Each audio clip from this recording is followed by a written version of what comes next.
ક્યારે જીવતા માણસનું પુનર્જન્મ થયું છે કે? કેશવ, એ કહે છે કે મારો છોકરો અજયવીરનો પુનર્જન્મ છે. પુનર્જન્મ છે? આ વાત આ કહે છે, અમે થોડી માનીએ છે. આ ખોટી વાર્તા સંભળાવીને અમારા ઘરમાં મોટો હિસ્સો લેવા માંગે છે. કહે છે કે મારો છોકરો છે. ચૌધરી સાહેબ, તમે એક વાત જણાવો, ક્યારે જીવતા માણસનું પુનર્જન્મ થયું છે કે? જીવતા માણસનો પુનર્જન્મ?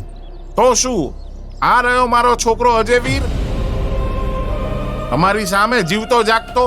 જોઈ લો આને. જ્યારે કોઈના કોઈની જમીન જાયદાદ કે સંપત્તિ હડપવી હોય ને તો કંઈ પણ થઈ શકે. અરે કેશવ, શું કહે છે આ લોકો? અરે ચોર થોડી કહેશે કે એને ચોરી કરી છે. બાપુ, આમાં ગામવાળાઓનું શું લેવા દેવા છે? ના જી, લેવું દેવું કેમ નથી? અમે પણ ગામમાં રહીએ છીએ. ગામની બેઇજ્જતી છે આમાં. તમે એક કામ કરો, કાં તો આને પોલીસના હવાલે કરી દો, નહીં તો આનું ખાવા પીવાનું બંધ કરી દઈને ગામની બહાર કાઢી દો. નિર્ણય તમારે કરવાનો છે, હવે તમારી ઉપર છે. તો શું, આવા કેટલા બધા ફ્રોડ ન્યૂઝપેપરમાં આવે છે. મને તો આખું પરિવાર જ આવું લાગે છે. એની મરજી વગર છોકરો આટલો મોટો રોલ કરી શકે છે? શું નામ છે દીકરા તારું? અજય જી. કેશવ. પણ તું નદીમાં કેવી રીતે પડ્યો? એ પણ યાદ નથી. અજયવીરનો પુનર્જન્મ છે. તમે મારા છોકરાને ફસાવા માંગો છો. કોણા માણસ છો તમે? પૈસા જોઈએ?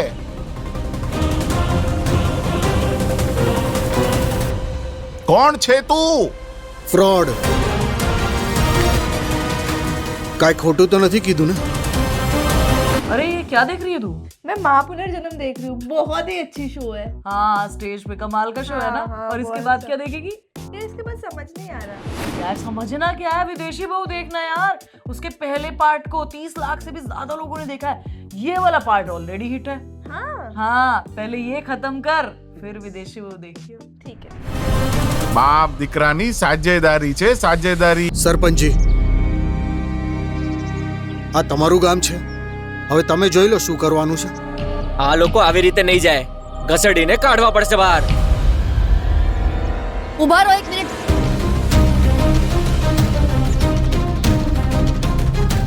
છોડો આને, જવા દ્યો. શું વાત છે? આ છોકરો મેન્ટલ પેશન્ટ છે અને આ મારી સાથે આવશે. Mental patient?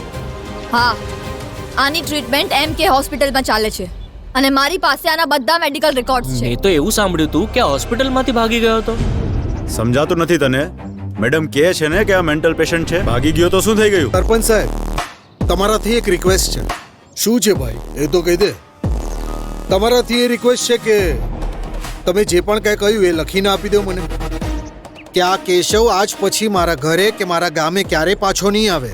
હા, આટલી જિમ્મેદારી તો તમે લઈ જ લો. અમને કોઈ કાંઈ નહીં કે. આ બીમારી છે કે પુનર્જન્મની પીડા એ ખબર નથી. પણ એક બાપની નજરમાં હું અપરાધી છું, જે બીજાની મજબૂરીનું કારણ બની ગયો.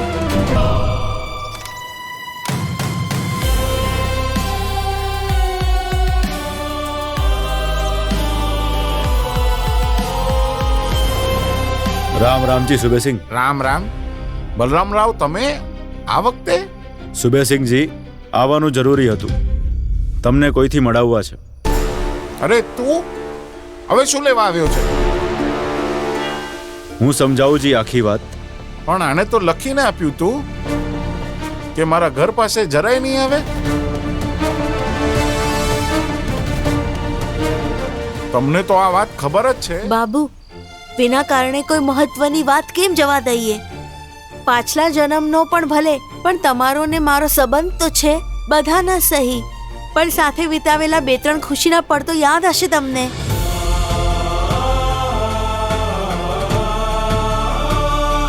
સુબેસિંહજી, આ તમારા છોકરાનો પુનર્જન્મ છે, પણ અજયવીરનો નહીં.